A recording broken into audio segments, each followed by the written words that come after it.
And a good morning to you, Grenada, Carriacou, and Pidimatnik. Once again, it is time for Hard Talk. My name is Sheldon Scott. And we're live via 97.5, that's City Sound FM, 89.5 CR FM, and 92.9 Sister Isles FM, as well as 94.9 out there in Brooklyn. We Vibes and Noise Radio. Saying a special good morning to all the listeners locally, regionally, and internationally. And Devon is unable to make it with us this morning, but I will not be flying solo. I'll be joined by a member of the constitutional, no, not the constitutional review, but the CCJ advisory committee. Yeah. As you all would know, on the 6th of November, Grenadians will be going to the polls to decide whether or not we shall be keeping, the Privy Council or moving on, graduating to the Caribbean Court of Justice, So whether we're going to be a repeater, whether we're going and repeat 5th form, or we're going and move up to 6th form,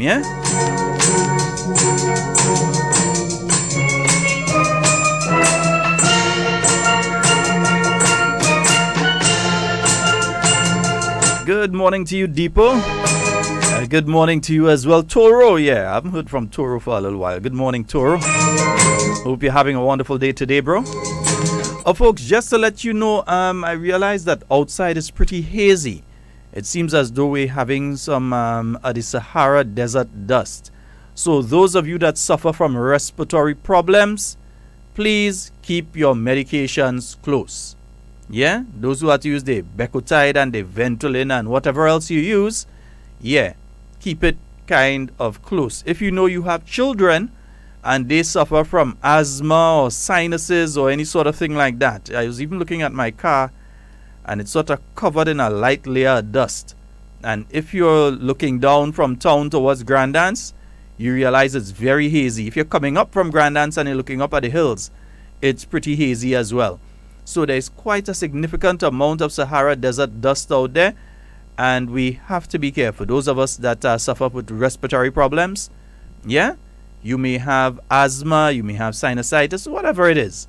Just keep your medications close, And those of you that have young children or elderly folks that suffer with respiratory illnesses, please try to keep their medication close and make sure everything is okay with them. Check on them, Nice, beautiful. Make sure and do it, Make sure and do it,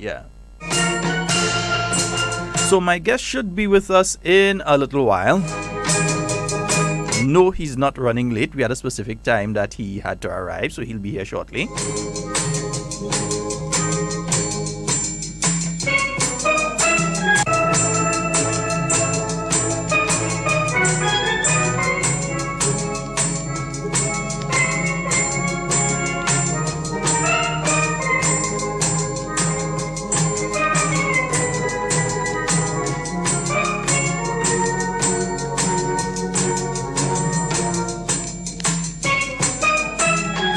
Yes, for those of you, the body of Bishop Emeritus Sidney Charles, it has been taken to the cathedral for 9 o'clock this morning. About 29 minutes ago, a special mass for students of all Catholic schools and the students on the island, as well as non-Catholic schools, Catholic students of non-Catholic schools, that would have started about at 10 o'clock. Bishop Emeritus Sidney Charles was an advocate for education in Grenada, founding the New Life organization in July of 1984. The body will remain at the cathedral for the regular midday mass and thereafter for viewing by the general public. So after midday mass today, the body will be available for viewing. At 5:30, a special vigil service will be held. This service will include praying of the Rosary, evening prayer, Office of the Dead, and tributes. And tomorrow, the body of Bishop Emeritus Sidney Charles will be returned to the cathedral at 9 a.m. The Mass of Christian Burial will begin at 10 a.m. Bishop Clyde Martin Harvey, Bishop of the Diocese of St. George, Grenada, will preside over the ceremony. All persons attending the funeral are asked to be seated by 9:40 tomorrow. So those of you that usually drive up the hill from town there. You drive up, it's St. John Street, yeah. You drive up that street and you head towards the cathedral. I would advise you try to find an alternative route tomorrow. Yeah, tomorrow morning. All right, Popo, busmen, whoever else that has passed there, like me sometime. Yeah, we had to find an alternative route tomorrow. If we try to go through there, we may find ourselves in a little bit of problem. Yeah? Nice, great. Nearly actually give the number, No, we're not taking number and thing yet. Right? The guests will be with us in a little while, and then we go handle the scenes. Nice? Yeah, we're going to be speaking about the Caribbean Court of Justice, as I said. It's between two things, It's either we go in and repeat, or we go in and graduate and thing. You understand? Yeah, it's one or the other, Yeah, but as I said, I'm not taking calls yet. We're going to be talking about that thing in a while. We are the Caribbean Court of Justice, and then we go talk about if I go and take a call, we might start to talk about thing. Good morning to you, Papa Jerry. Muscles, good morning to you. Kathy, good morning as well. Wankin, good morning. Yeah, Lulu, good morning to you. Yeah, good morning to each and every one of you. I see you all jumping in on the live. Wow. Yeah. Good morning to each and every one of you. And I hope that you're having a wonderful morning this morning. So remember, we're having some of that, pretty dusty atmosphere right now. Keep your medication close.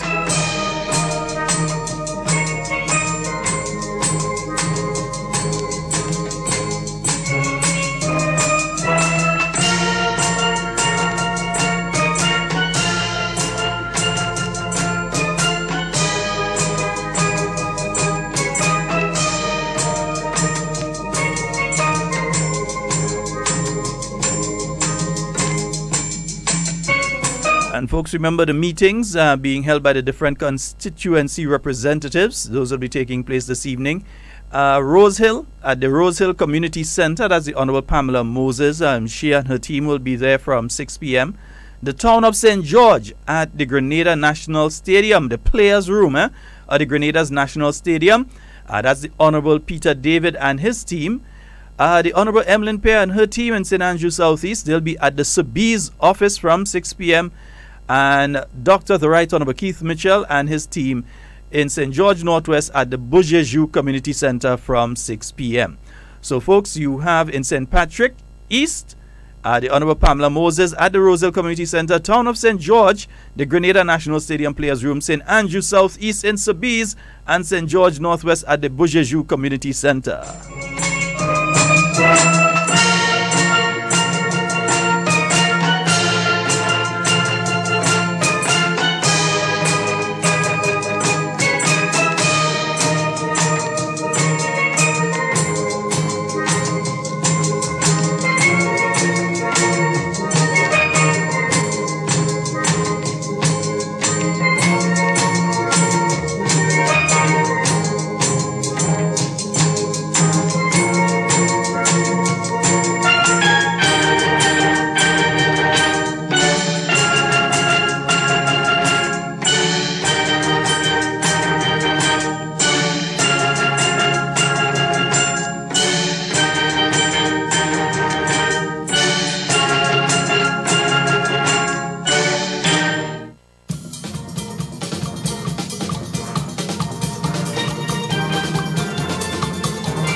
Yes, folks, so as promised, I have in studio with me a representative of the CCJ Advisory Committee, and no stranger to hard talk. No stranger, I don't think it could be a stranger to any Grenadian.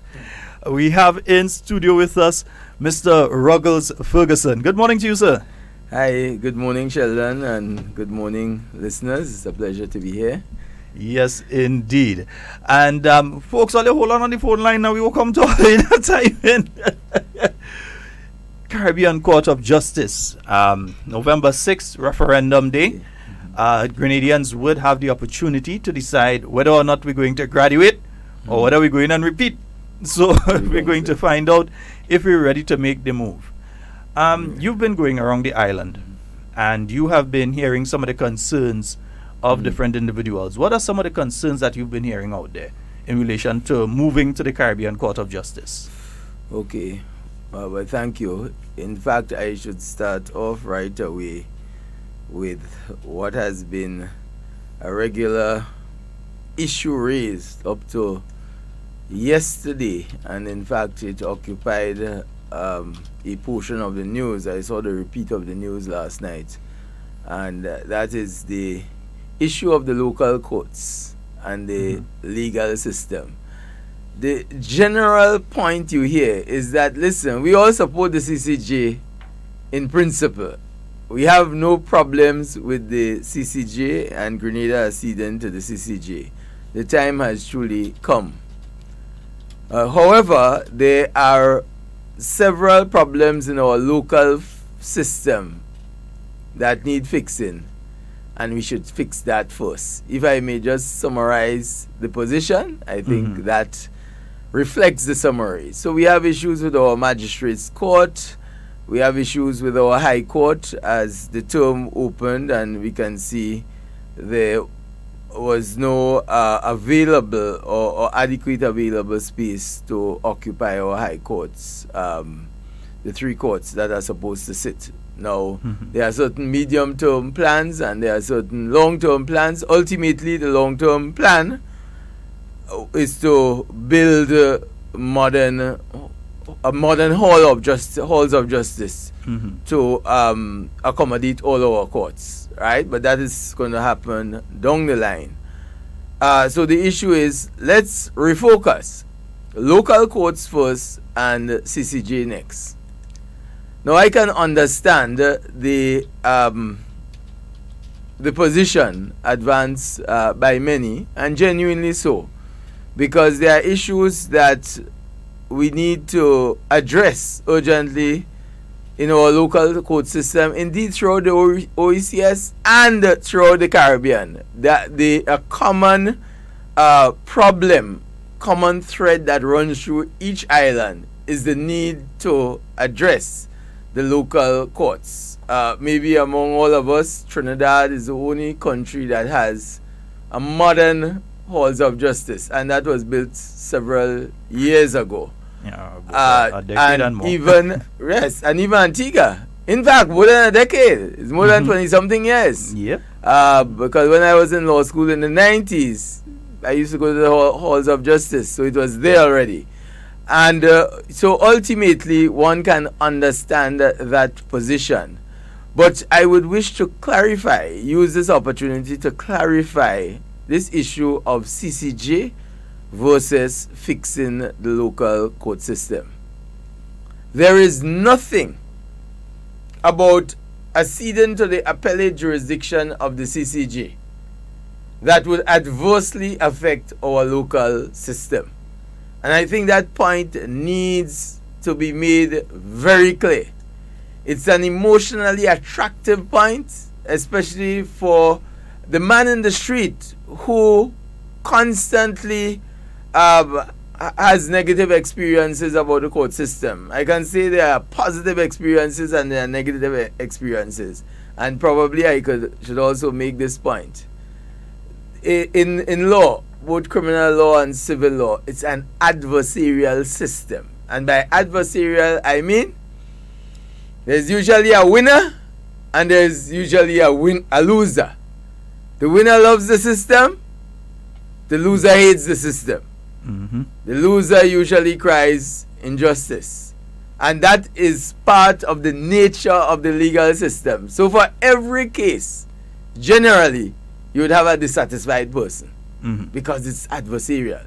And that's why mediation in the system, I always preach, is so important. So be that as it may, the issue now of the focus on the CCJ and the need to focus on our local courts. In fact, I would say we need to always give priority to our local courts and there are several issues that we need to fix, and going to the Privy Council or acceding to the appellate jurisdiction of the CCJ is not a replacement for fixing that.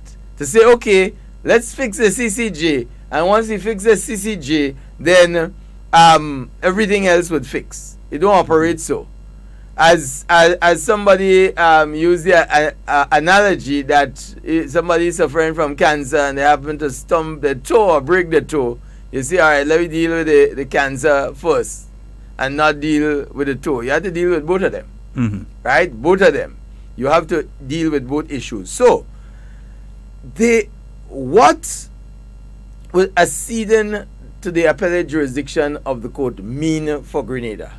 First and foremost, does it mean that Grenada has to spend more money on a final court? More money which it does not have?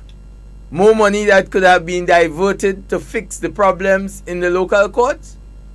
And the answer is simply no. Had it been a situation where Grenada was embarking on building its final court of appeal, focusing on that, so we now need to use resources to construct a court, to pay judges, to pay additional administrative staff, then of course you would say, hey, well, let's fix down there first, because you must pass through down there to reach up there. So let's give that priority. But that's not the case. What are the facts? The facts are, one, Grenada has already paid for a court that it is not utilizing. Grenada has already paid for this court more than 13 years ago. This court has been in existence 13 years ago, and Grenada made its contribution to the setting up of the court. What was that contribution? When the decision was made to establish the Caribbean Court of Justice, the issue of funding was a concern for many. It was a concern for me also, way back then, as one of the leaders of the bar, because one of the concerns was that you wanted a situation where the court was funded and did not have to rely on the budgetary allocations every year of the respective governments. So right now, as you heard the Chief Justice complain 2 days ago, the OECS governments owe the Eastern Caribbean Supreme Court, which is our first level appeal court, over $22 million in arrears. That affects the operation of the court. And that depends on the budget of governments. So if governments have some urgent national priority, there's a hurricane, for example, nobody's putting monies that's supposed to go to the court would be diverted to your national emergency. And it would be left to the governments to decide what are our priorities, even though they have an obligation to do so. But in the face of limited resources, there's this tendency to leave the court for last. So, $22 million. And you know what $22 million can do for our court system? So the Chief Justice was complaining. Thankfully, the CCJ is a modern court that was able to learn from the experiences of the Eastern Caribbean Supreme Court and other courts throughout the Commonwealth and the world. And the advocacy of the bar, the OECS Bar Association, the Organization of Commonwealth Caribbean Bar Associations, OCBA, that we need, before setting up this court, we need to work out an independent system of financing. So what was done? The governments raised, through the Caribbean Development Bank, another regional institution, $100 million to fund the court. Not for the first year, not for the first 2 years, but in perpetuity, meaning forever and ever. And took these monies and handed it over to the CCJ Trust Fund to manage those monies, to invest those monies, to make those monies make more money. So that is the investment.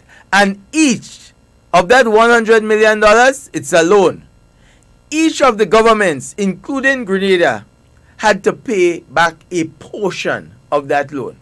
And that loan has already been paid back. So not only did government use money that it had in the treasury to pay for the setting up of the court, that money was borrowed. That money has been paid back. The court is there established. The physical structure is there. The administrative structure is there. The judges are there. It's just that we're not utilizing it.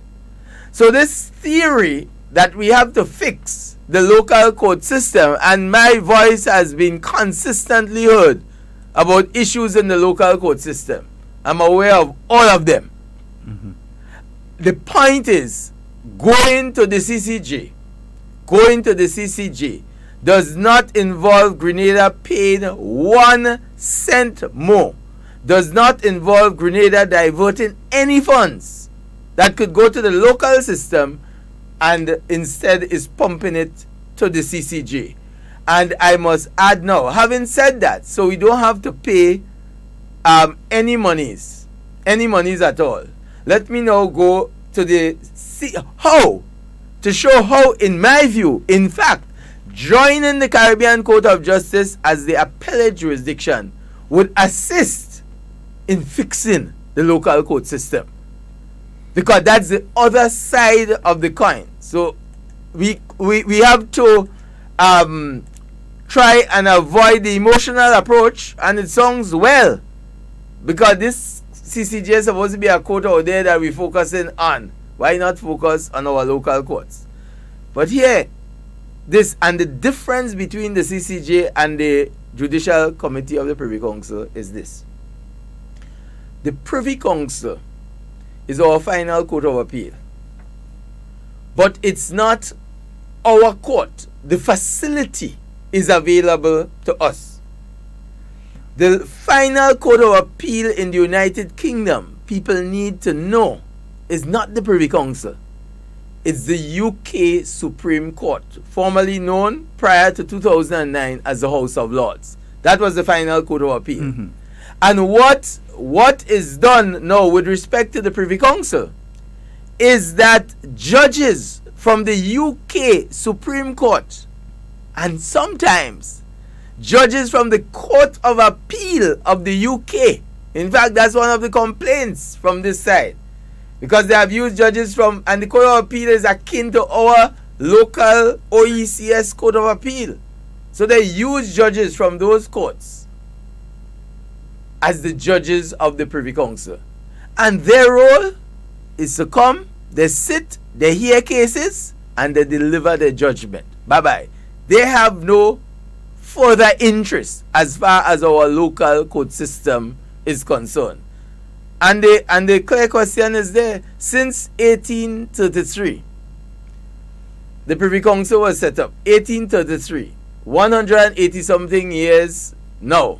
If my maths is correct. 180 something years now since this court was set up. Have they been able to fix our local problems? These folks are concerned about the next case before the UK Supreme Court, which led to the complaint of Lord Phillips, the president of that court, way back in 2009. And you know what Lord Phillips said? And you know these English people are great at diplomacy. They will tell you the worst thing in the most diplomatic manner, and you won't even realize. A West Indian will cuss you. The man from the United Kingdom will say it in smooth flowing language.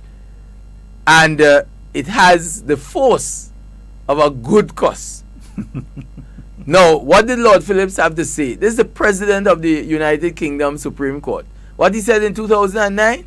He complained that the judges of the Supreme Court, the UK Supreme Court, are spending what he described as an inordinate amount of time dealing with matters in the Privy Council. And he said it is time for these courts to get their final court. And he made specific reference to the Caribbean that they actually have a court, and it's time for them to start utilizing that court. That is 9 years ago. He is complaining because we complain. But don't think England don't have a backlog. Don't think England interface with these folks on a regular basis. And the complaints you hear about the legal system in the United Kingdom are similar to those that you hear in the West Indies. So it's not a bunch of roses that exists out there. And he's saying, listen, the time my judges could spend dealing with our local matters that come before the Court of Appeal, they have to instead be spending for some colonies, former colonies out there. That was his complaint 9 years ago. So how many years the Caribbean Court of Justice was in operation? 13 years. 13 years. It's not an idea that we're moving towards. It's a real court existing with real judges that all we have to do is to utilize. So it's there. And that court, so I'm saying that court now is our court and is concerned with our local system of justice. And that is why Mr. Frondel Stewart from Barbados got so angry just before elections, and it may have cost him a few seats based on the different analyses from Barbados when he went and said we need to withdraw from the appellate jurisdiction of the court. Why? Because he finds the court is criticizing the legal system in Barbados too much and criticizing the state. So, for example, one of the big problems in the courts in Barbados is delay. Delay. The court has consistently said in matters concerning Barbados that you have to fix these delays. Matters are taking too long to go through the court system. As I always say, that should be sweet music to the man on the street, because it's a complaint about our local system too. With all of these delays, and you know who gets blamed for it? It's the lawyer, you know? The lawyer ultimately, because they come for the lawyer and the case taking long. Somebody did a write-up on me recently that I was responding to publicly about a matter in the system, and it's taking long. So who you think to blame? The lawyer gets the blame all the time, not the court system. So I'm saying the CCJ is looking, it's like the big daddy hovering over us, no longer thousands of miles away in the United Kingdom, and they are blasting.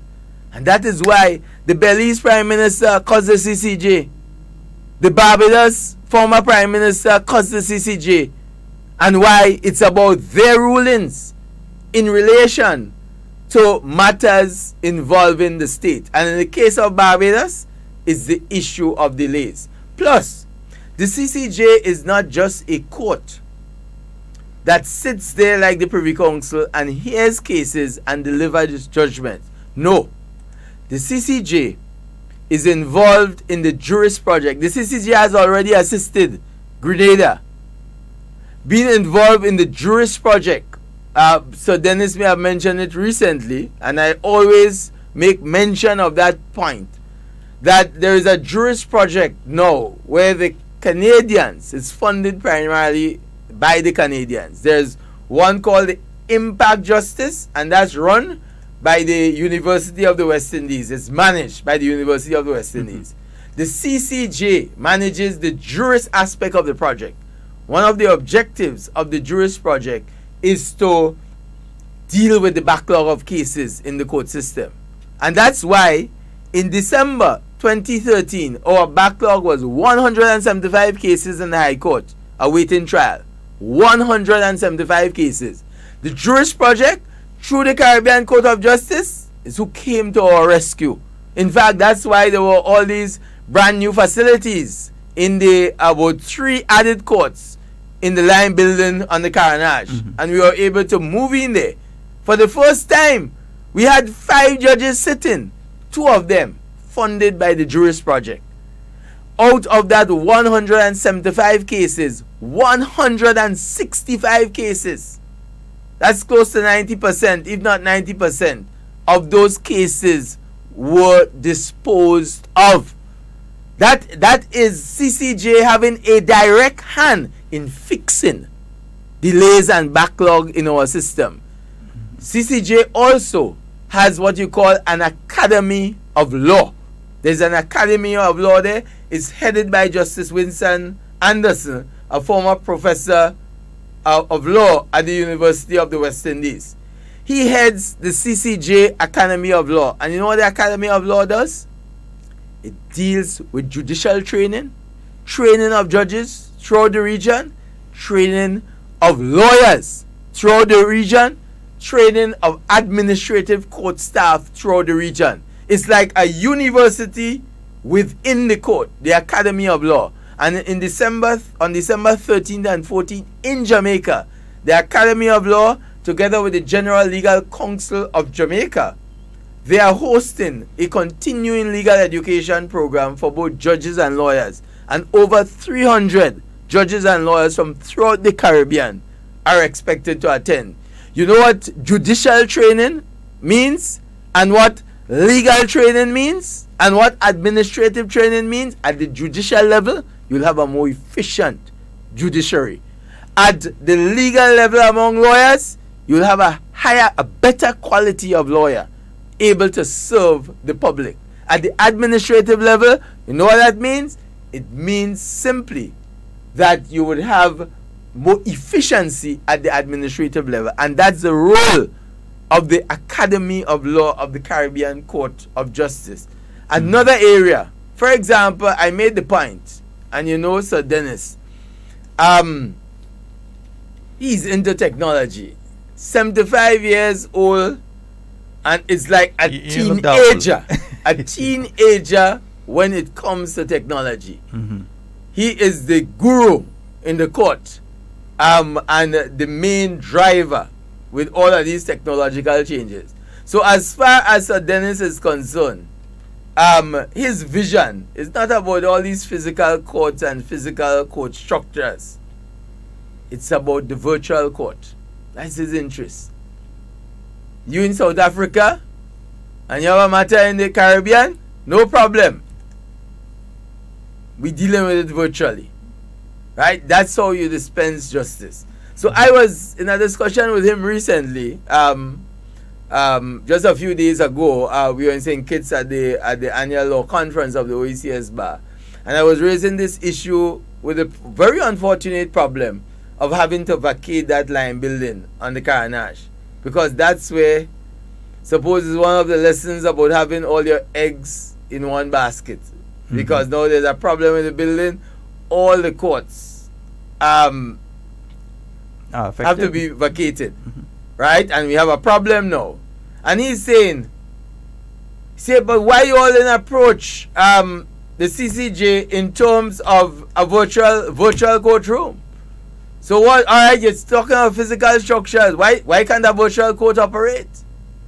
Right? In other words, that's the thinking, the advanced thinking of these guys. This kind of physical structure thing, what's the big problem with that? Everything is decentralizing from that right now. You look at the media, and you're moving to technology. Yeah. You're moving to technology, and under the Jurist Project, and it was interesting that Jurist Project was funded by the Caribbean Court of Justice, because what you had under the Jurist Project, the rules were adapted so that under that Jurist Project you have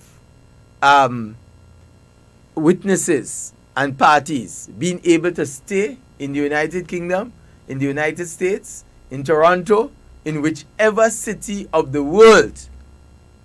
And you were allowed, the rules were adjusted for the purpose of the Jurist Project. And that's the heavy influence of the CCJ. And you take these witnesses via Skype. So I was involved in about 30-something matters under the Jurist Project, High Court. I remember one in Petit Martinique. In Petit Martinique, there was a High Court matter. There, I represented the defendant. No, the defendant is a lady in her late 80s, early 90s. The claimant, similarly, in his 80s. He's in his 80s. And under the Juris Project, we did a trial right in the Line building. And they were all on Skype. Not one man had to move from Petit Martinique. They stayed in their home. One, we used the the Caracou station, the Petit Martinique station, or one of them, a building. Right there in Petit. That's all they had to go to that building, and the Skype was set up, and we got the bailiff from Caracou to administer the oath and all these things to come across, and you have a trial. You know, under normal circumstances, what these people had to do? Come down on a boat from Petit Martinique to Caracou. From Caracou to Grenada, depending on the sea route, these people elderly, they had to get people to come with them, roll wheelchair. We passed that stage. And the CCJ is the one that sets the standards now. When we're talking about these facilities and so, they're on a totally different level. And them, as the final court, that is the level that we'll be aspiring to. So I'm saying, essentially, Sheldon, that this thing about fixing our local courts, yes, we need to fix it. And that has to be a constant work in progress. In fact, I can bet you 20 years from now, you'll be hearing that talk about fixing local courts. It always needs fixing. It always needs there's always something better that could be done. So you'll be hearing that talk. I'm in a profession more than 20-something years. And that was the talk when I came in, fixing it. That is a work in progress. Joining the CCJ is an event. That is not a work in progress. That's an event. And once we join it and we are in it, it will redound positively and impact positively on our local court system. So the faster we get to the CCJ, in other words, is the faster we'll be able to get our final court and the resources of our final court to assist us in fixing our local system. So this has been the major issue that you've been picking up thus far. Well, lately, of but course. It's a big issue now, and especially as the court is reopened. Yeah. So you hear a lot of talk now about fixing local court, I myself, I'm very disappointed that after 6-week plus vacation and all these things were not taken into account. Just what we really need now, really some temporary facilities to operate the court, have the court operational while we deal with the medium term and the long term. So my theory on it, and I was preaching that since June, we have the no problems to solve. We have the medium term problems to solve, and we have the long term problems to solve. The long term problem will be solved when we have a modern court halls of justice constructed, where you have all the facilities, including your technological facilities, so you have good physical facilities, modern physical facilities, and you also have the technological facilities. So that's long term, and long term means here a 4 or 5 year period. The medium term is getting a more decent temporary facility while we await the construction of the halls of justice. And the short term now is just to have the courts going. So people's matters could be heard, and you don't need to have these adjournments and so. Because what you could have is you could have a person who is sitting at Richmond Hill Prison now, who is charged with a crime and who is actually innocent, but needs to be vindicated through the court system before they're allowed to move on with their life. That's precisely the point. And that person could find themselves sitting there, innocent, sitting in prison for an extended period of time, unless this is extinguished in the shortest possible precisely time. So we can get nobody could convince me that there are not some physical facilities out there that you could have 3 or 4 courts. To me, that is inexcusable, right? But at the end of the day, I cannot mix up that with an event which is to move in from a final court that is based in the United Kingdom and that 95% of people cannot access. You know, if you wanted to rile up Randy McIntosh, just mention anything about the Privy Council and even his own concept of because he criticized a lot of the Privy Council judgments, right? And you know, he was a professor of jurisprudence into the science of law and the philosophy of law and the philosophers. So he had issues. He was saying, listen, when you have a referendum, the referendum is not about keeping the CCJ, keeping the Privy Council, because we have no control over that. We cannot vote in Grenada to keep the Privy Council. Keeping the Privy Council or letting go the Privy Council is a decision of the United Kingdom government. That's not ours, because it's not our court. It's a facility extended to us. It's our final court extended via a facility. But and people say about listing the advantages of the Privy Council, that Grenada does not have to pay a cent to maintain that court. Neither the court buildings, neither we do not have to pay the judges. However, at the end of the day, if 95% of your people cannot access your final court, then what's the use of having the final court? Where's the logic? If you can't access it, why have a final court that you cannot access?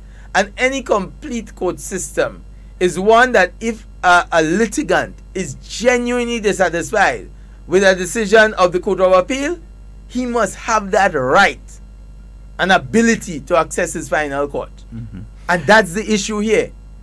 Let me just take a short one. It's now 6 minutes after 11 o'clock, and let me just correct a bit of information I was giving earlier in relation to the activities for Bishop Sidney Charles. Those activities are actually next week and not this week. So next week, Thursday and Friday. So don't go rushing down to the cathedral right now. Somebody just messaged me and I double-checked the information. So that is actually next week and not this week. So next week, Thursday and Friday, and not today and tomorrow, okay?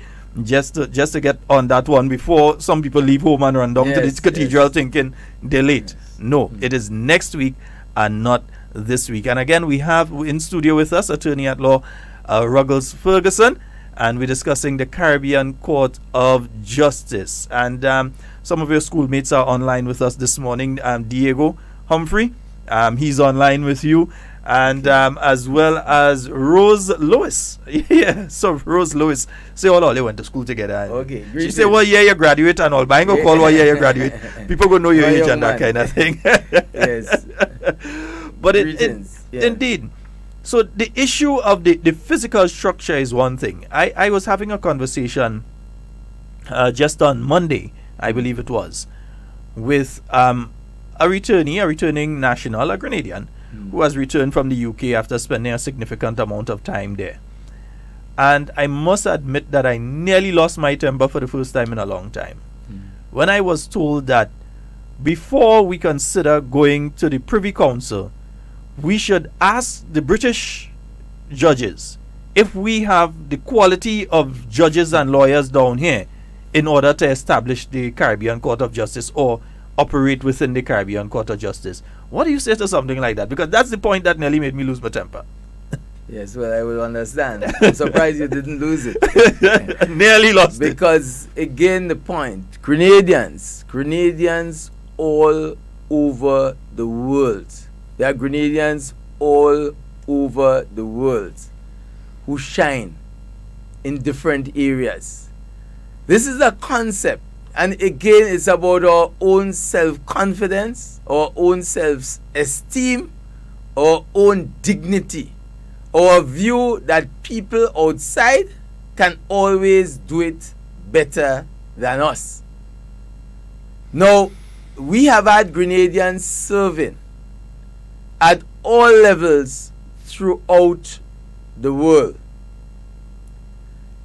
I just take the example of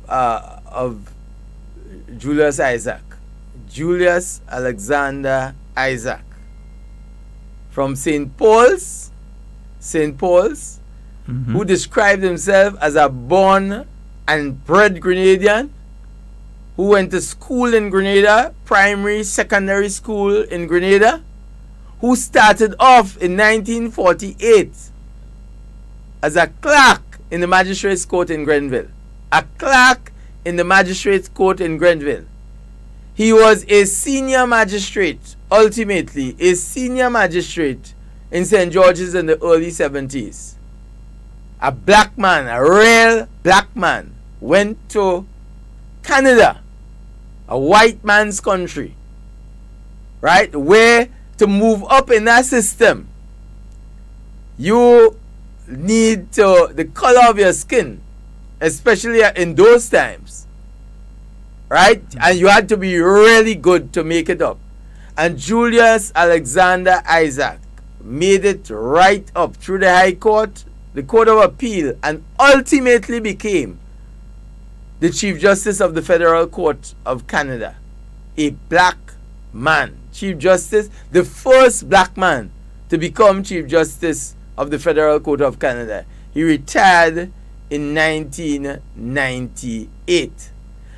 Listen, the CCJ, right? The CCJ, Sir Dennis Byron, apart from these guys being judges, the present president, Adrian Saunders, apart from these guys being heads of the judiciary, they are also, Sir Dennis was the president. I can't remember if he's still president.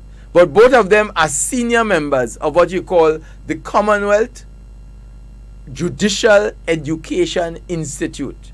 These guys are involved in the training of judges throughout the Commonwealth. Justice Saunders goes up every year in Canada, Halifax. And part of his role is training judges throughout the Commonwealth. So Dennis goes throughout the world. And he's involved in judicial education and judicial training. These guys are not just judges, but they are the trainers of judges throughout the Commonwealth, including the United Kingdom. Folks who attend these sessions. And they have written judgments. The Privy Council, this Spence and Hughes judgment of the Privy Council ruling the mandatory death sentence to be unconstitutional. That was written majority decision. Saunders and the same Byron. It's a majority court of appeal decision approved by the Privy Council. It didn't start in the Privy Council. In fact, most of the human rights cases where you have rulings of the Privy Council, they either restore the High Court judge that the Court of Appeal had ruled against, or they approve the Court of Appeal decision. But it is some West Indian judge you're upholding. Because when you sit at the final Court of Appeal, you're not rehearing a matter, you're looking at the law. So our judges have made it big out there. But we have this problem, and the same with the University of the West Indies when it was being set up 70 years ago. That we have to look to England, and it's part of the colonial legacy. That we look out there and we see these guys as better than us. They're more competent than us. Even when we were moving from the GCE exams to the CXC exams, some people still tell you they prefer to write the GCE exams. Well, of course. The CXC exams, or the CXC are, but precisely, standard. That's the point. So I'm saying these points, and that is why public education is so important, and that is why I'm so passionate about public legal education. All our guys, the same Daigo Humphrey that you mentioned there, he's a heart specialist somewhere out in the United States. All our folks make it big out there. And these are folks who have been trained in the West Indies. In fact, you have many of the graduates of the University of the West Indies who are big all over the world. When our judges retire in this part of the world, because they have a young retirement age here, 62. 62 for High Court judges, 65 for Court of Appeal judges. Now that is young in the international arena. So what everybody does, they retire here and they go and start a new job elsewhere. I met Justice Stanley Moore, who retired from the Eastern Caribbean Supreme Court in about 1999, 2000 or thereabouts. And you know where he went? Straight to the Court of Appeal in Botswana. Right? To the Court of Appeal in Botswana. I met him at a conference in 2007. That is 7 or 8 years after he retired. And he was telling me, well, he's now in Botswana and so. And during the course of the conversation, he made the point. He said, listen, I am the youngest judge on the Court of Appeal of Botswana. The president of the court is 85 years old. So here was a retiree from our own Eastern Caribbean Supreme Court for more than 8 years, 8 or 9 years, and going on to another court in Botswana and being the youngest judge on that court, the oldest being 85. And he himself just retired from the Court of Appeal of Botswana, and he's just now about 80 or 81 years. But what about our judges on the International Criminal Court? We had that judge from Guyana that was on the Yugoslav genocide trial. We have from Trinidad, you had Trinidad, Hudson Phillips, right, was on the International Criminal Court. But Justice Byron, we don't even have to go far. Justice Byron, after he was Chief Justice of the Eastern Caribbean Supreme Court, after Justice Byron was Chief Justice of the Eastern Caribbean Supreme Court, he went to Rwanda. He became a judge of the International Criminal Tribunal on Rwanda. So he started there in 2004 or thereabouts. By 2007, he was elected by his fellow judges, elected as the president of the court. In 2009, he was re-elected again. And in 2011, he left the court and he assumed the position of president of the Caribbean Court of Justice. So we're good for Rwanda, we're good for Yugoslavia, we're good for all over the world. All over the world, Botswana. For people all over the world. But the Caribbean again sees it as we are not good enough. We are not good enough because of the psychology, and it's part of the legacy of slavery and colonialism, that we always have to look out. We have to look outwards, not inwards. We don't have the resources there. And again, as people out there, Caribbean people, somebody made the point recently, and I thought it was a very profound point, that listen, it's the sons and daughters of our own Caribbean people who will be voting in favor of the CCJ, hopefully. They are providing opportunities for their sons and daughters to practice before the highest court of appeal. The highest court of appeal in the region. You know, a West Indian, few West Indians go to the Privy Council. Because, you know, when we have a matter before the Privy Council, you hire a lawyer in the United Kingdom because they're familiar with their judges out there and their people out there.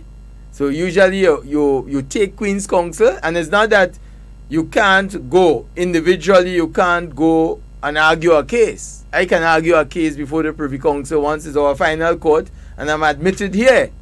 Then I can argue before the Privy Council. But generally, and the history and practice has been that you take Queen's Counsel in the United Kingdom, they're familiar with the court, all the ins and outs of the court, the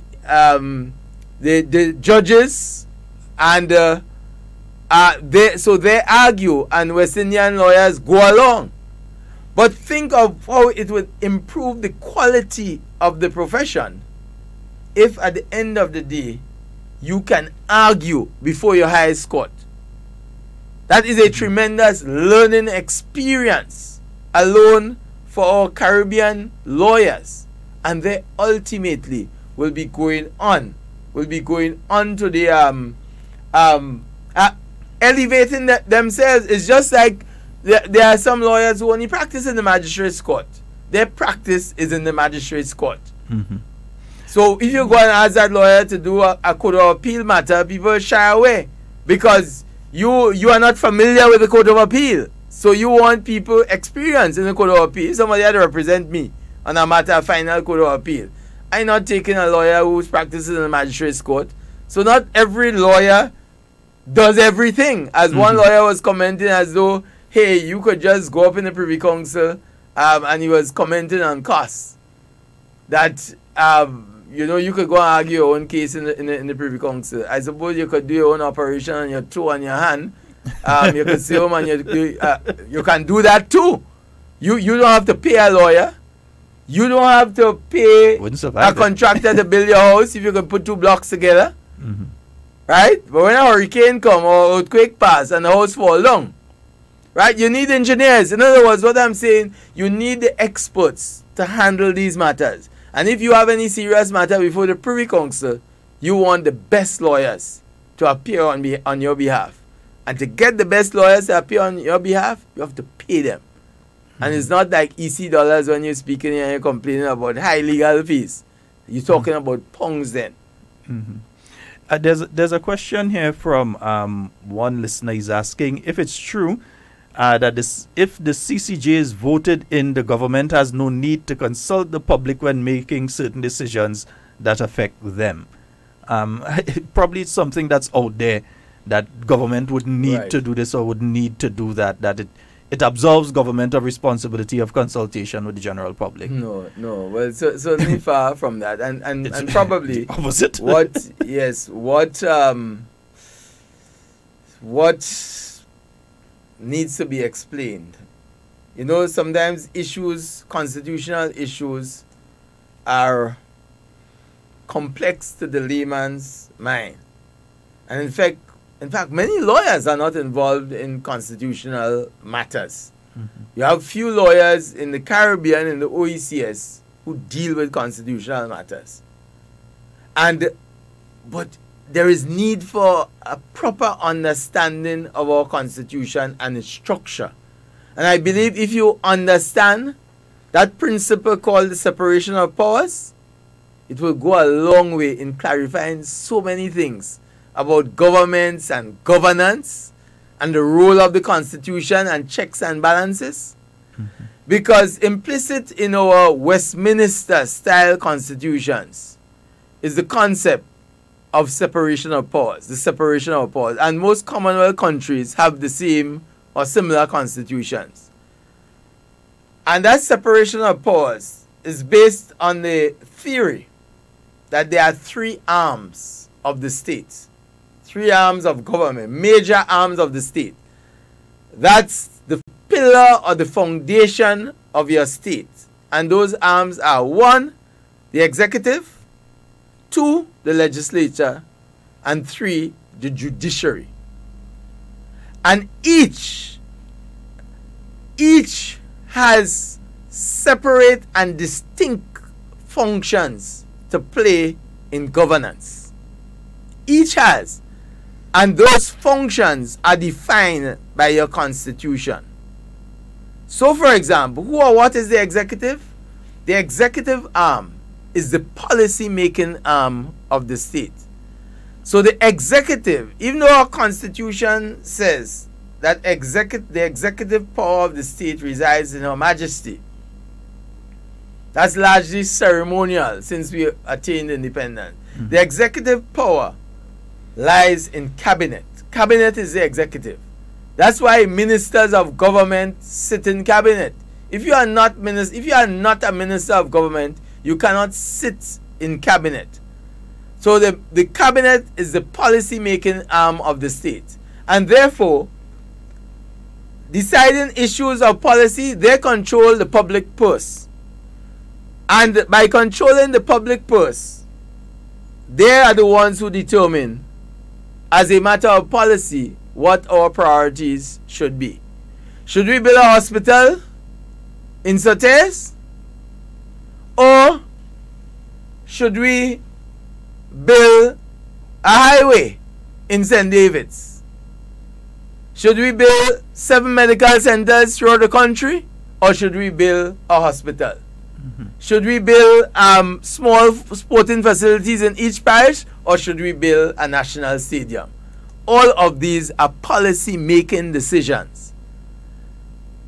And the authority to make these decisions lies with the cabinet. The court can't say. Nobody, if cabinet says we're building a hospital in Satés and not the road in St. David's, that's cabinet, the purview of cabinet. Nobody can come before the court and say, hey, the roads in St. David's more important than a hospital in Satés. Court, we want you to reverse that decision. That is not the business of the court. Because that is the function laid down in our constitution for the executive. The legislature is the lawmaking arm of the states. That's parliament. They make laws for the peace, order, and good government of the country. That's the mandate set out by our constitution, section 30 of our constitution, as to the function of parliament, to make laws for the peace, order, and good government of the country. And therefore, when laws are passed, the judiciary don't pass laws, parliament passes laws. And it is their function. The executive or cabinet can't pass laws. They can have a legislature as part of the policy making agenda. They can have a legislative agenda that includes the passing of laws. But in order to pass a law, they must go to parliament, to the House of Representatives and the Senate. They can't sit in cabinet and pass laws. So that's the lawmaking arm of the state. And then you have the judiciary, or the judicial arm of the state. And that arm is the arm that interprets laws. So if parliament passes a law and there's a dispute on the interpretation of the law, you go to the court. You can't go back to a parliamentarian and ask, boy, when are you debating this thing? What do you really mean?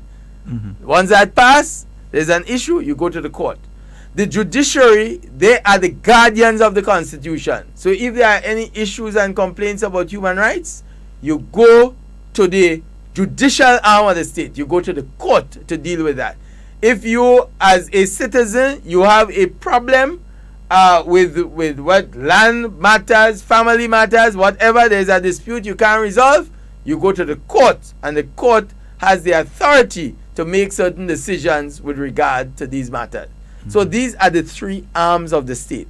They are described as co-equal arms of the state, each with its separate and distinct functions. None cannot dictate to the other what to do, and the judiciary is seen as the independent arm of the state.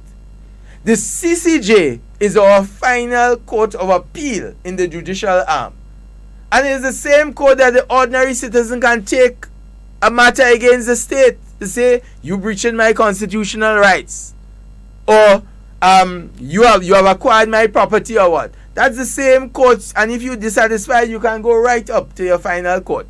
So the issue of government no longer having to do things, if it goes to the CCJ, well, nothing could be further from the truth, because the judicial arm is there to keep the executive arm in check. It's been strengthened. Well, in fact, the citizens, and I constantly make this point, people doing as if constitution reform is something, or going to the CCJ is something that benefits the government. If people vote against the CCJ, life continues as normal. As far as I am concerned, the government loses nothing, and the citizens, the government, if there is a no vote, we go back to normal. It's just 95% of your people can't go to the Privy Council. That's all. 95% of your people can't access your final court. It might be the same government you have a matter against and you want to go to your final court. So it's the citizen that would lose. So it's time we take off these blinkers and see, because the government is commendably, in my view, pushing it. Because we have signed an agreement. We have signed an agreement to establish a court. It's a regional agreement. This agreement was signed since February 2001 and 17 years after that. And that's what, based on the comments the ex-Barbados Prime Minister made, everybody jump on him over the part where he say he's withdrawing from the CCJ. But the part that angered him, quite apart from the issue of the CCJ ruling against Barbados and constantly ruling against Barbados, he basically was saying, we signed an agreement. Barbados fulfilled its obligations under the agreement and joined the appellate jurisdiction of the CCJ. And all your countries laughing at Barbados when the CCJ criticizes us, and you're all not joining. At least Grenada can say, we have discharged our responsibility. We put the mechanisms in place, which includes a referendum, and the people say no. But government, as far as I'm concerned, has nothing to lose. Nothing to lose, because they can report to the CARICOM fellow heads that we try and the people reject it. We can only do this if we go via the route of referendum. But it's the people who are the ones who will have that access to the court in constitutional and other matters that would suffer. So as far as I'm concerned, for those people, they'll be simply shooting themselves in the foot. Let me just ask one thing. And folks, the phone lines are now open: 440-7377 and 347-329-3101 for those of you out in North America. So again, 440-7377 and 347-329-3101. The average young man out there or young lady, the young lady who is in Sobeys right now by the seaside with her 2 children and unemployed, the conductor on the bus in St. George right now, the market vendor on the streets of Grenville or in the market square in town, they want to know, why is the CCJ important to them? They still see it in their mind as something that we will not use, we have no use for, and in no way impacts us. So why should they get up on November 6th and go out and vote in favor of the CCJ? Important question. Very, very important question. And the court system is for the people. It's not for lawyers. It's not for judges. And that's the big mistake people make. A lawyer does not go before the court and say, hey, I'm a lawyer. I see a point in the law book there. Let me come and argue it. Not so it works. A lawyer, every time a lawyer goes to a court, is to represent a client. Who is the client? The same citizen from Sobeys, the same citizen from Petit Martinique, from Caracou, from St. Mark's, wherever. It's the citizen you go and represent before the court. So that's the first thing. And the judges preside over matters brought by the citizens of the country. Now, we have a system of appeals. At the first level, you have the Magistrates Court and the High Court.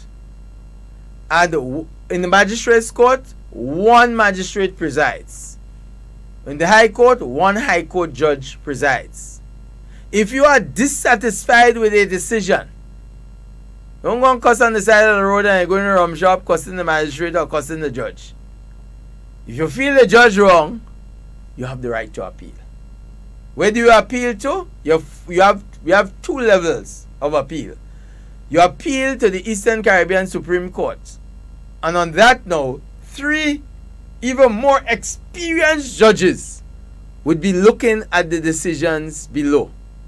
And they may either allow your appeal, in other words, agree with you, or they might dismiss your appeal or disagree with you. If they dismiss your appeal, right, then, and you feel strongly about it, you have a 2nd level appellate court you can go to, and that for us now is the Privy Council. That's all for the citizen. The lawyer is merely representing and advocating on behalf of the citizen. So here it is that you then go to your final court. And your final court, that is where sits now, as I described them in the Privy Council, 5 law lords. That's experienced guys. That's guys with the grey hair. If you look at the CCJ judges, right, just look at them. Grey-haired men, right? Wisdom and experience there. And whether you win or lose, but you're satisfied that you had the opportunity. They had the opportunity to go to at another level, to the final level, to ensure that you got justice. And there are cases like this case with presidential term limits. A final court can change the governance structure of a country. Even there's a course AG Attorney General and Richardson, who Richardson was a voter in Guyana, and he applied to the Guyana High Court saying that this thing about term limits, 2 terms and you're out, as they had passed the law in Guyana several years ago. He said that is unconstitutional. Parliament can't pass that law just so. They had to go to the people, one. And he's saying, listen, if I have a right to vote in who I want to vote in, you can't tell me that a president who has served 2 terms and want to come back and me, the voter, interested in voting him in, that because of term limits, I can't vote him in. So he went to the Guyana High Court. The Guyana High Court held that it is unconstitutional. Unconstitutional. No, that it was, yes, the law is unconstitutional. So therefore, if it remained there, what would simply happen is term limits in Guyana is at an end. If you were president before, as the president who had served 2 terms, he wanted to return. Jack Dale. So then Richardson goes to the Attorney General then appeals to the Court of Appeal of Guyana. Guyana Court of Appeal agrees with the High Court judge, and he says these term limits are unconstitutional. Now, if you didn't have a final court and there was nowhere else to go, that there would have been a fundamental change in the approach in Guyana. It means that a person can run forever and ever as long as he has the energy to run, and they would have reversed term limits. However, the Attorney General said, I'm not stopping here. I go into the final court, the Privy Council. The Privy Council reversed both the High Court and the Court of Appeal and said that legislation was constitutional. Right? And therefore term limits remain. I just use this example to show the importance to have the wisdom of a final court. Especially in constitutional matters. The wisdom of a final court, where these 5 law lords can apply their mind to the issue and say once and for all, what is the real law here? And then once that final court decides, then every other court is bound from there on by that decision. So all of these things, it's for the citizens of the country. And quite apart from that, you don't know when you will be facing the legal system. You don't know. None of us know. That I was making a point, there was a 70-something-year-old man recently who came in to deal with a matter, and somebody sued him. And he's lamenting and saying, all my years I never go before a courthouse yet. But you don't know when somebody will sue you. You don't know if somebody would report you to the police for something that you didn't do and the police arrest you and charge you. You don't know these things. And that is when you understand the value of a court and a court system. That's when you understand the value of being able to go to a final court. That is like going to a doctor and you have a problem with your toe, and that doctor say you have to cut out the toe. And what that doctor say, well, if his doctor say cut out the toe, but no, you might go to a specialist, you seek a second opinion, and you go to a third opinion, the second and third opinion say, hey, that first doctor misdiagnosed you. Nothing wrong with your toe. The problem is with your ankle, and some medication can solve that. So the point that I'm making here is that choice, you have the choice of taking your matter right up to the final court. And if we have a final court that is not accessible, then simply put, the majority of our citizens would be denied justice, would not have proper access to justice if you cannot access your final court. Now, so that means basically, so the same young man or the young lady, suppose a young man is going to make a line with his friends, something happens, and everybody's charged for manslaughter, everybody's charged for murder or so, and he may not have participated, he just happened to be a victim of circumstance, and he loses in the first court, he loses in the second, but he's innocent. At least he has the opportunity to go to a court that he could access, because he's innocent.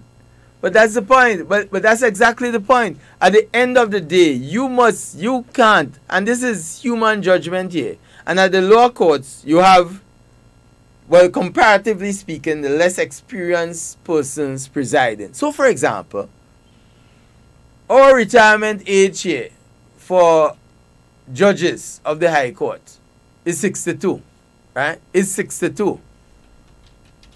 Our retirement age for the judges of the Court of Appeal is 65. So sometimes when somebody is 62, an experienced judge would go upstairs, as we say, go up to the Court of Appeal.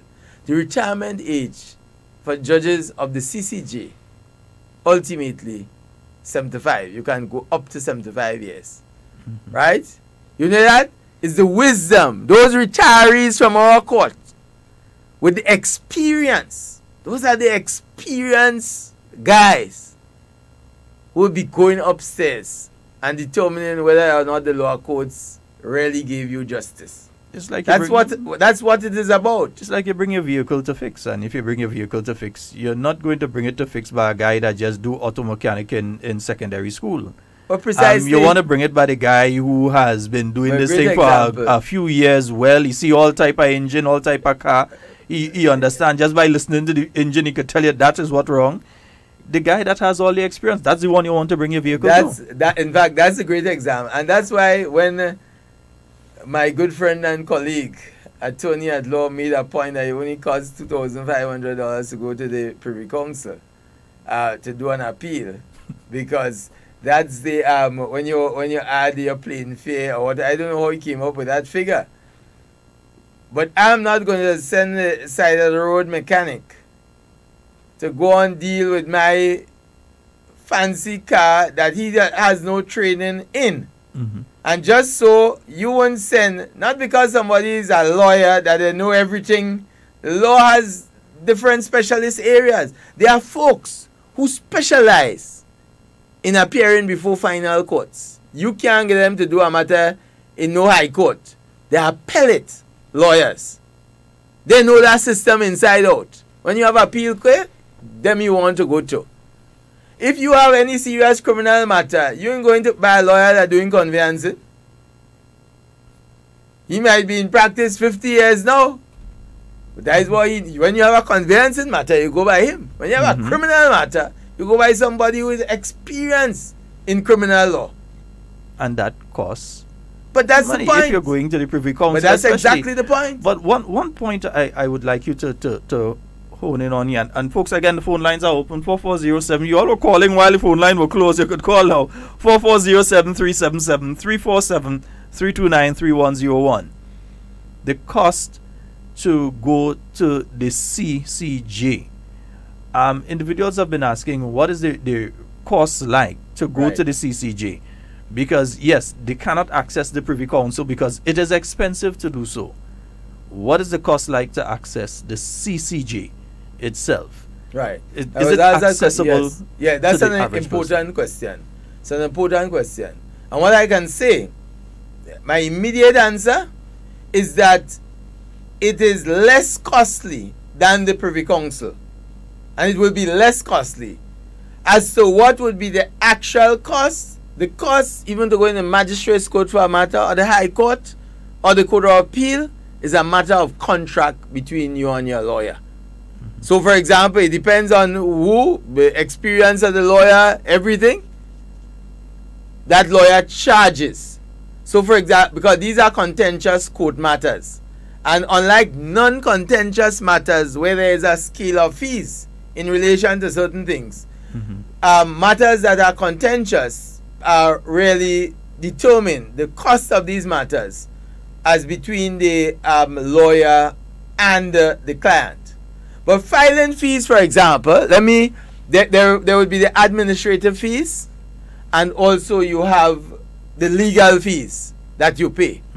And also there will be things like disbursements. Disbursements are expenses associated with doing the matter. So, for example, if you're doing a conveyance, if you buy land, right, there are certain disbursements that would follow. You have property transfer tax to pay, that money going to the government.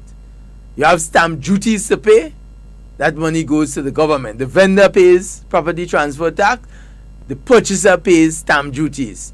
Those go to the government. Those are separate payments to your legal fees. These are expenses, but separate and apart from your legal fees. So, for example, with the CCJ, there are filing fees.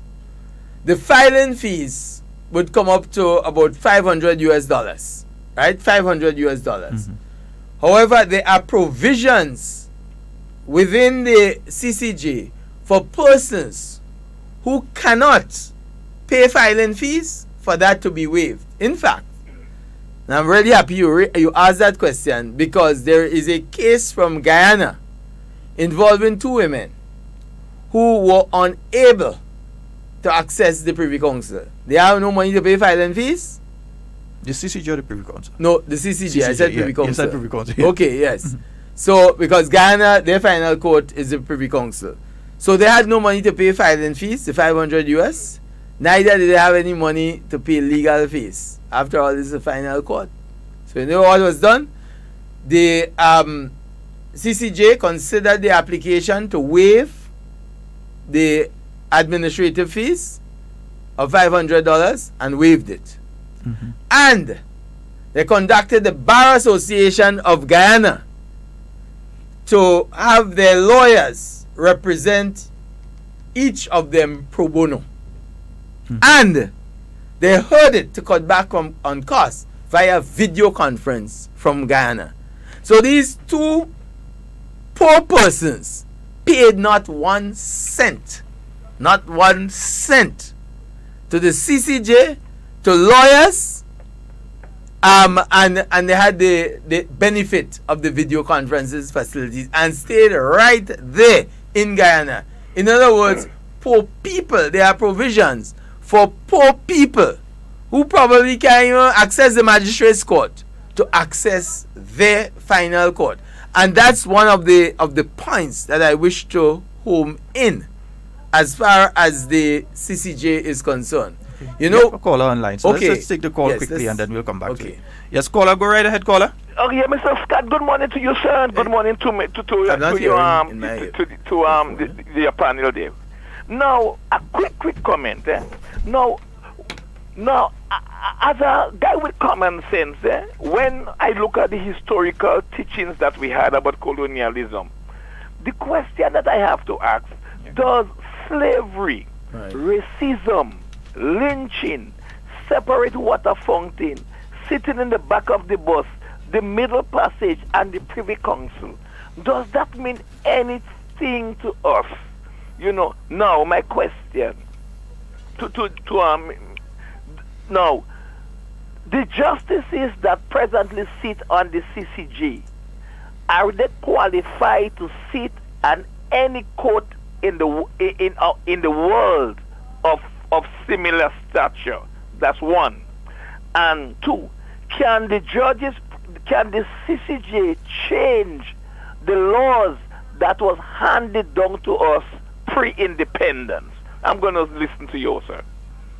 Okay, thank you, caller. Let me just say, I knew before I started to hear you, you made certain comments.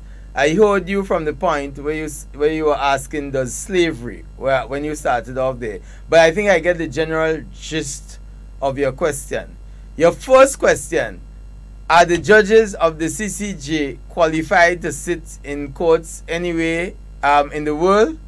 Well, certainly in the Commonwealth, the answer is yes. They can apply anywhere in the world. Just so with any judge, by the way, because usually the qualification is that you have sat in a court what is called of unlimited jurisdiction. So these judges can sit in South Africa. I just use the example of Justice Moore being on the Court of Appeal of Botswana. We have folks who have sat on the appellate courts in Tanzania and other African countries. So we have Chief Justice Byron, or President Byron, who was the immediate former president of the CCJ. He was on the International Criminal Tribunal on Rwanda, but not just as a judge, as I said. His 20-something plus colleagues elected him to be the president of the court. He wasn't selected. He was selected by his colleagues judges from all over the world. So the issue, even the Privy Council, the issue as to the competence and the quality of our judges, I think that is accepted. That may be a point of concern for the man in the street who is not familiar with the court system and has concerns and so. But as far as qualifications are concerned, we're talking about top-of-the-line judges. And just let me use an example as this gentleman raised the point. I was doing another program about 3 weeks ago, and a friend of mine called in after the program. In fact, we had a long discussion for about 45 minutes. I hope he's listening. And he was making the point. He said, in relation to the CCJ, we speak about Caribbean judges on the CCJ. But can a judge from outside the Caribbean sit on the CCJ? And I said, yes, you can apply. In fact, right now, the treaty makes provisions for 9 judges of the CCJ, just like the U.S. Supreme Court, 9 judges, a total. But they have failed because not all the states have joined yet. The complement is now 7, right? And out of that 7, you have 2 judges from outside the Caribbean, and certainly English-speaking Caribbean. You have Justice Jacob Witt, a foundation judge of the court, and he has been there since 2005. He's from Holland, right? Dutch. He has practiced in the Dutch jurisdiction. I can say he has brought a new experience to the court. And you have also Justice David Hayton. And sometimes I wonder, like, you hardly hear about him, right? You might hear about Justice Byron and so. But Justice Hayton is from the United Kingdom. I'm talking about not of Caribbean descent. He is a pure white judge from the United Kingdom. And you know what?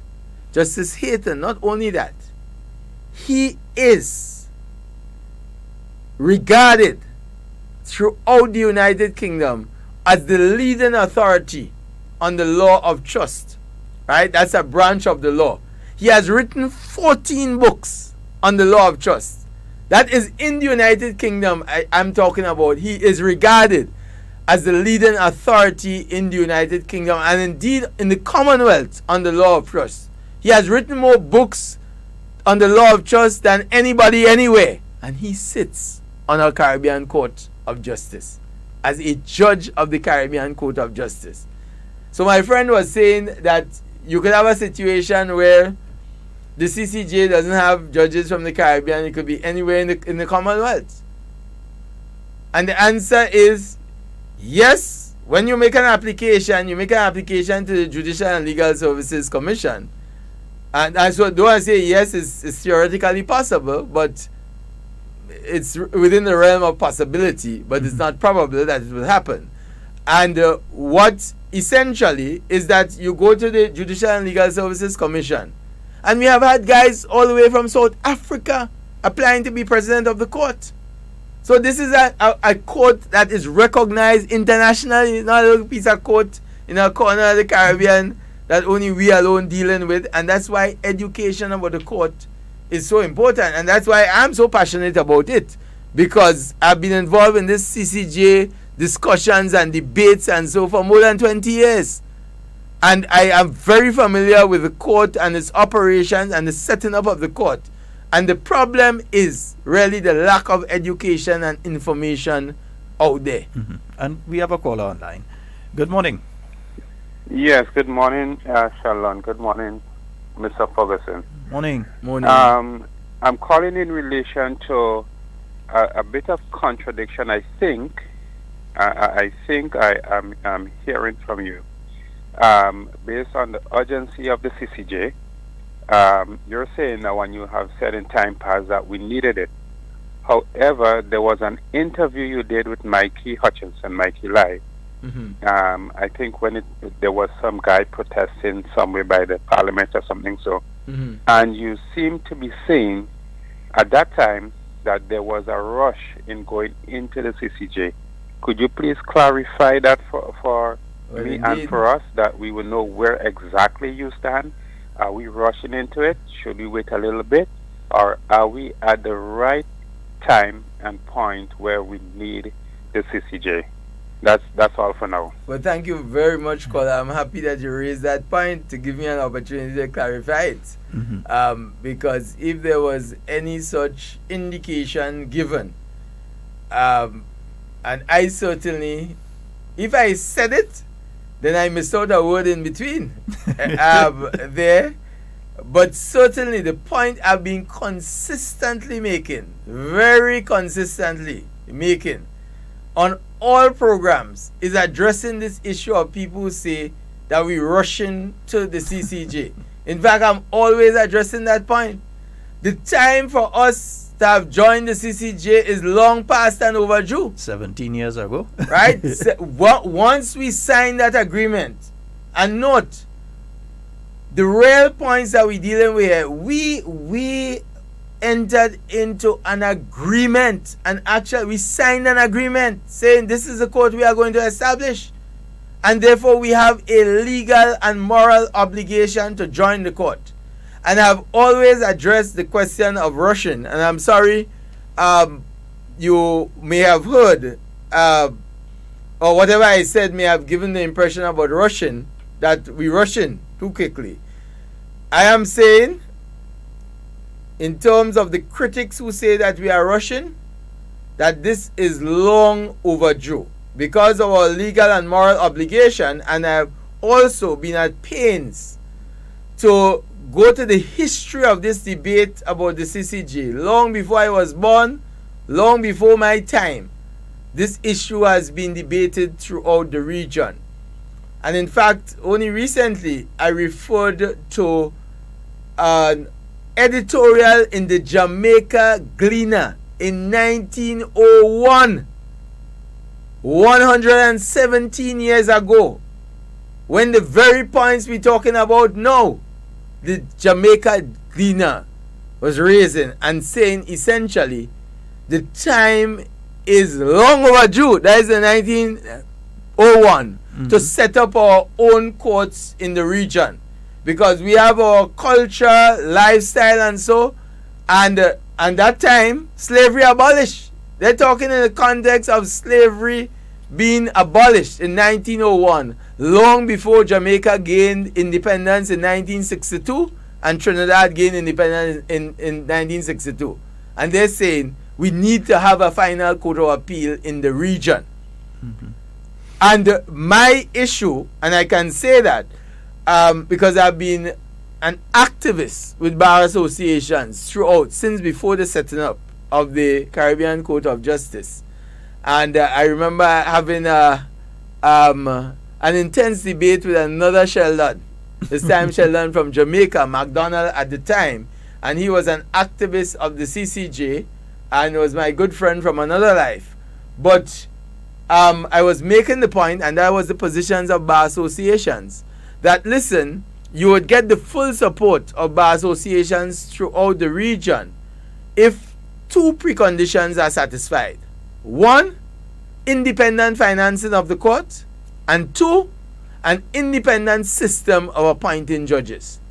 And to the credit of heads of government, they met those two criteria. And once they met those two criteria, our court is more independent than the U.S. Supreme Court. As I always make the point right now, there is a debate and discussion in the United States. Just tune in to CNN tonight and you will hear it. It's a debate continuing for a while now, where you have a vacancy on the U.S. Supreme Court. You know who nominates to fill that vacancy? The executive arm of the state, the President of the United States. The President of the United States determines who sits on your highest court, the U.S. Supreme Court.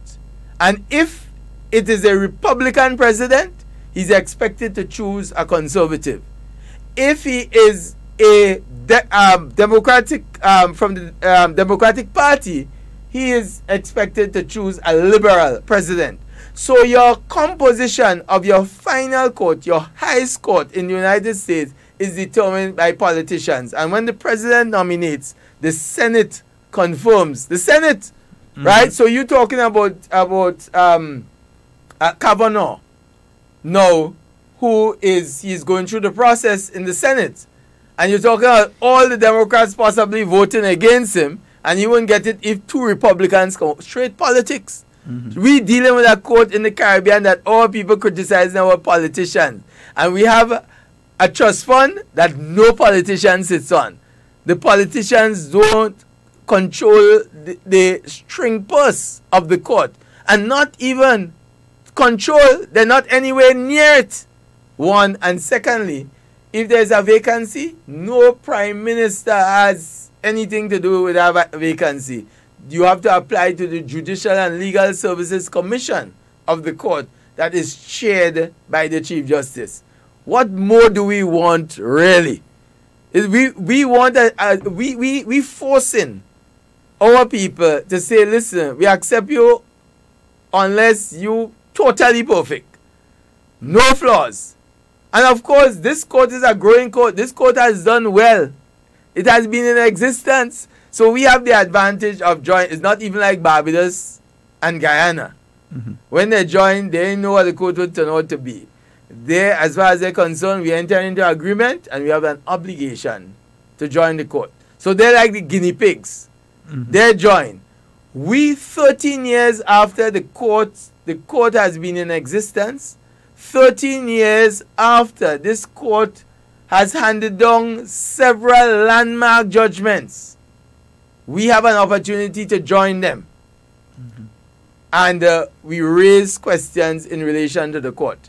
Now, it will not be a perfect court, but you now have institutions in the region. That's why our institutions have to be vigilant. So you don't depend on others. You depend on you and your organization to make sure that things remain as pure as you would wish to see them.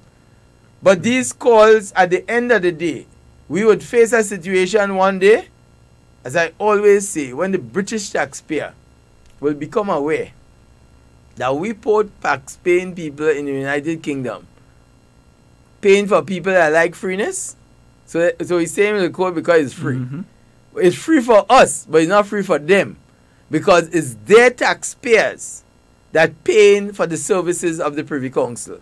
And one day, just like Brexit, there'll be a wake-up call, and it only takes one or two people to start it, and it will become a major campaign. Why do we, the British taxpayer, have to fund a court thousands of miles away of former colonies when they have their own court and they're not using it?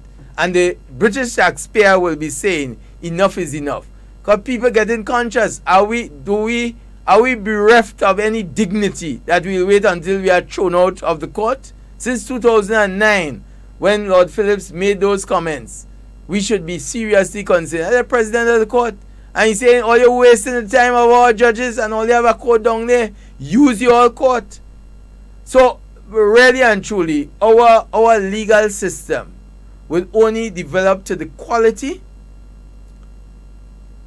its ultimate quality, when our lawyers, when our people can become judges of our own final court, when our lawyers can practice before our own final court at the highest level. Right now we can practice up to the intermediate level because we have to look to the mother country for lawyers to represent us in final matters up there.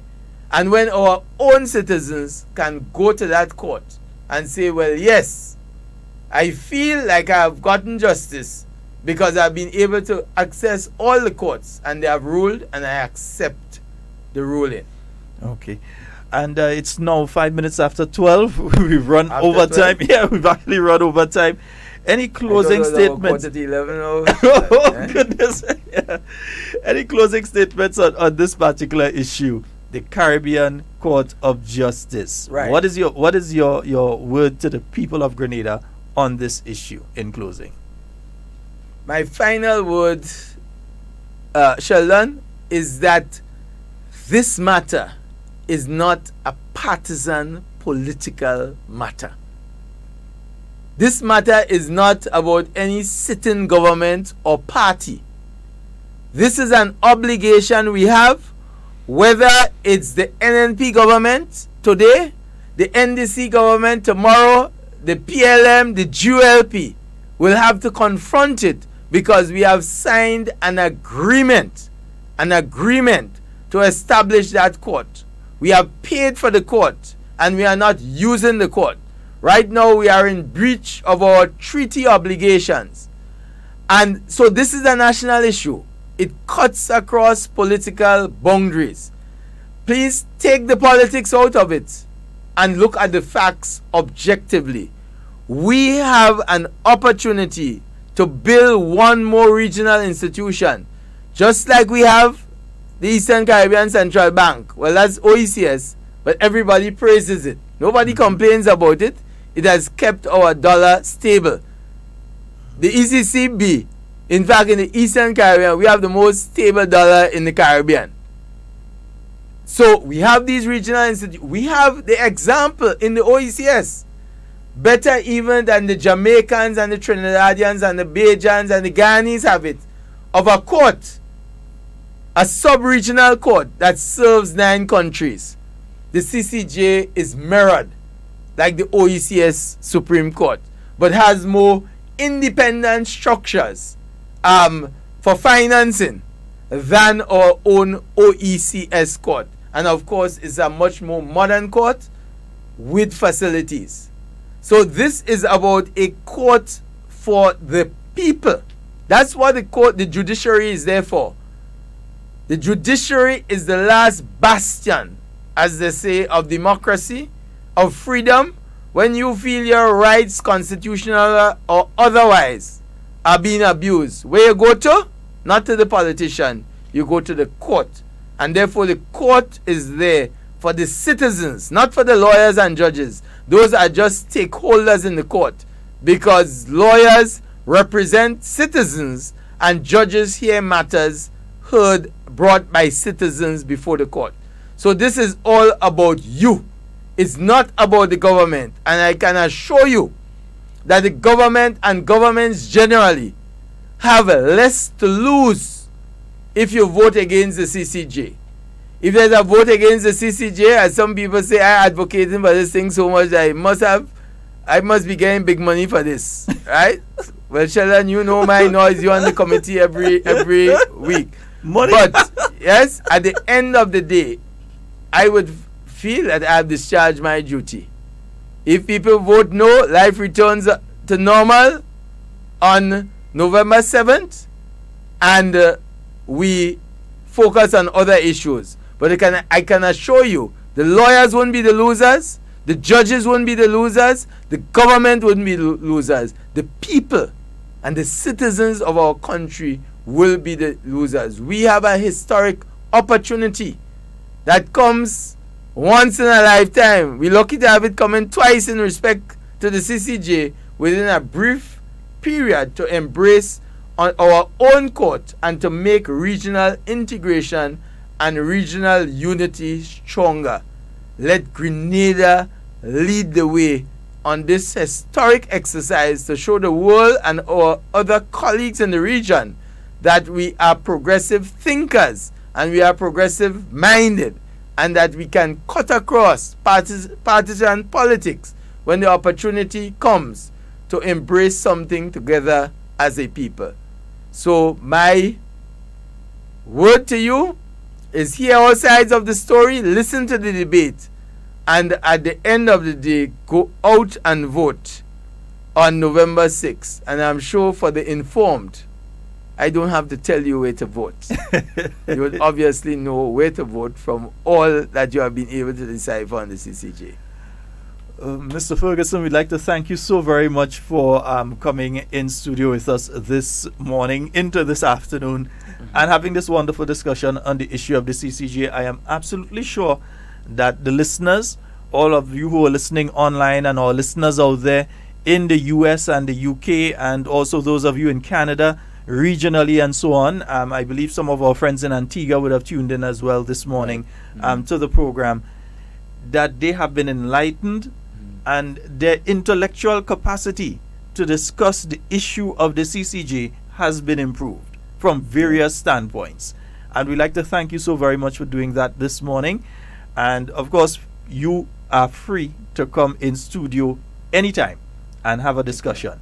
Anytime. Feel free, the door is always open. Folks, we'd like to thank each and every one of you. We'd like to thank the stations for being on with us. And once again, remember November 6th, the opportunity, and as Mr. Ferguson has said, a historic opportunity for each and every one of us of voting age who kind of registered to vote and thing. And time to register kind of cutting shorter because the writ has been issued. So I believe registration closes next week, I believe. Next week Friday? Friday, I believe, is what I heard. Yes. So next week Friday, those of you who have not registered, in other words, if you were not registered to vote, you can be registered but were not registered to vote during the last election, you should get registered now to be able to participate in the CCJ referendum. If you were able to vote in the election earlier this year, you would be, unless you have been disenfranchised by some means or the other, somebody has written to the supervisor, election have been taken off the list or whatever, you can vote already. You don't have to go and re-register. But for those of you who may have turned 18 between then and now, or were not registered and have decided to become registered, now you have up until next week Friday to get registered. Folks, that's all the time we have for Hard Talk. We'll be back tomorrow, God's willing, with more Hard Talk for you. My name is Sheldon Scott, in studio with Mr. Ruggles Ferguson, attorney at law.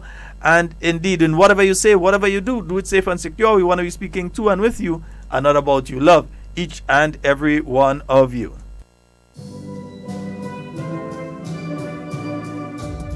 On Thursday, September 27th, Grenada's Prime Minister, the Honorable Dr. Keith Mitchell, and the Foreign Affairs Minister, Honorable Peter David, are coming to Brooklyn for a special town hall meeting. All Grenadians and friends of Grenada in the diaspora are invited.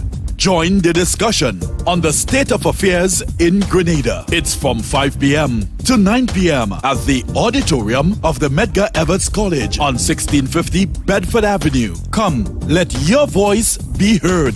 Thursday, September 27th, Grenada's Prime Minister and Foreign Affairs Minister in a town hall meeting at Medgar Evers College from 5 p.m.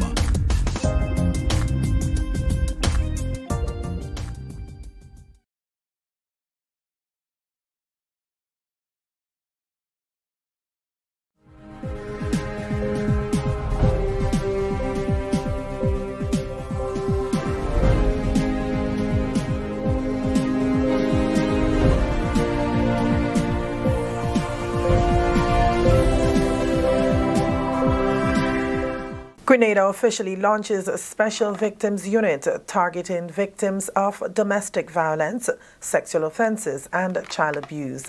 Details to this story and more coming up in the National Report.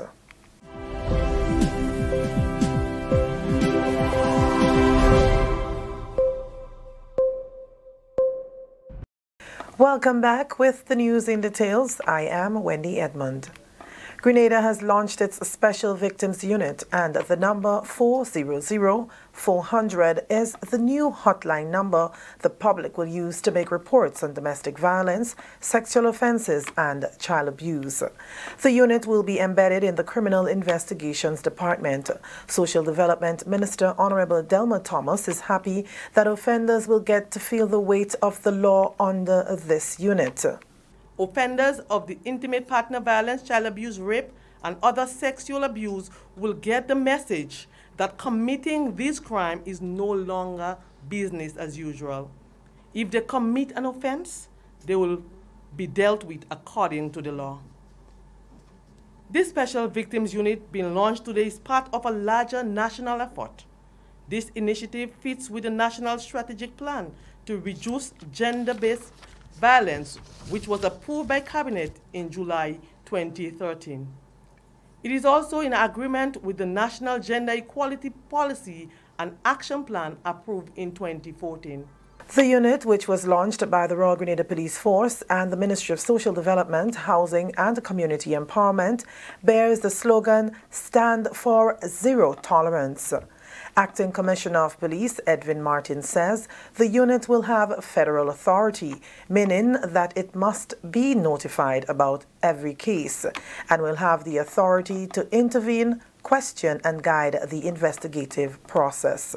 The overarching intention is to achieve a proactive prevention and early intervention, as well as to ensure thorough investigation of cases and support for victims at all levels.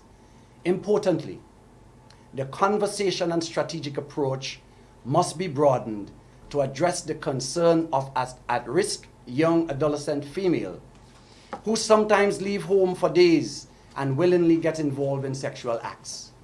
Early identification of those cases and the factors contributing to the behavior must also be addressed. Additionally, firm action must be taken against those who encourage and support these activities. During the launch, Prime Minister Dr. the Right Honourable Keith Mitchell appealed for all to be on board in this fight to create a better and safer society. Our society would not make the progress it ought to make if we are not doing collectively confronting this problem and helping to deal. Because when these kids go up in that atmosphere and when you have these problems that are not solved, it reaches you, you know. Some of us might think we're immune to it. It will not be immune to it. It reaches our doors sometime. Grenada and China have taken a further step towards deepening their ties with the signing of a Memorandum of Understanding on the Belt and Road Initiative, which is expected to raise the level of practical cooperation in various fields. This initiative is led by the principle of extensive consultation, joint contribution and shared benefits with a focus on policy, infrastructure, trade, finance and people-to-people connectivity.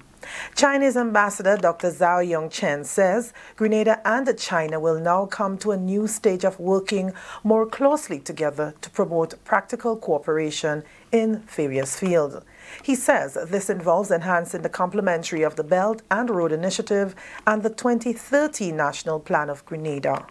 We need to enhance infrastructure connectivity to improve people's living standards, implement the upgrade project of the Maurice Bishop International Airport, and the second phase of the low-income housing projects must be passed forward and accelerated. The Chinese ambassador says it's also important to increase trade and financial connectivity. Foreign Affairs Minister Honorable Peter David says China's invitation to Grenada to partner in the initiative presents an important opportunity to sustain the economic gains made in the country.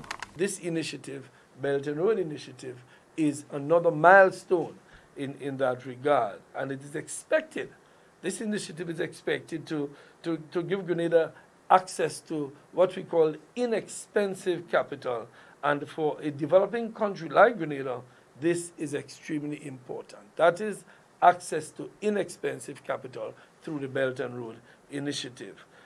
This MOU that we are about to sign provides for extensive consultations, which will allow Grenada to benefit from China's technical and policy expertise also.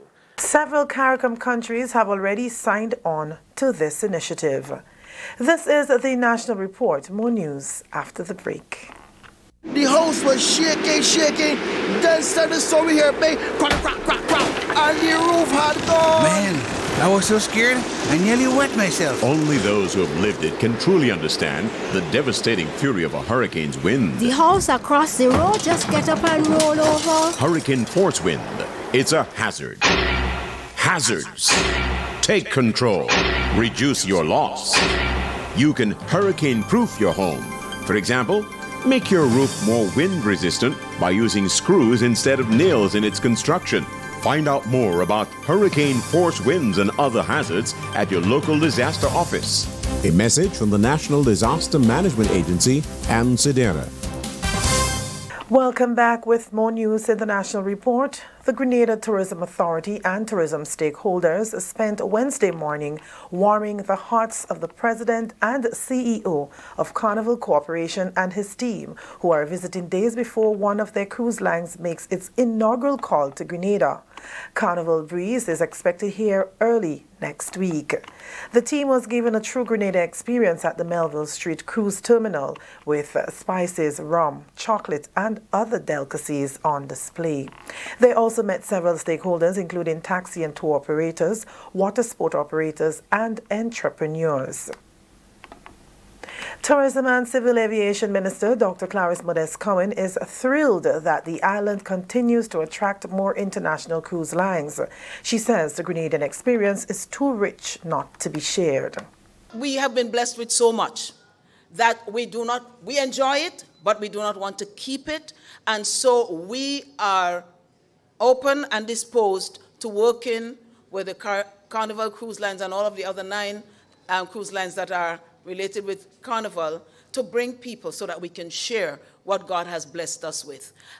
We have a wonderful people, and this is one of the things that is always mentioned by visitors, the wonder of our people. GTA's Nautical Development Officer, Mistress Nicoyan Roberts, says Grenada continues to enhance its tourism product to maintain its great reviews from visitors. From March to this month, we have been working with a consultant, a former vice president of the Carnival Corporation as well, Miko Kashkai, and we have focused on 4 goals.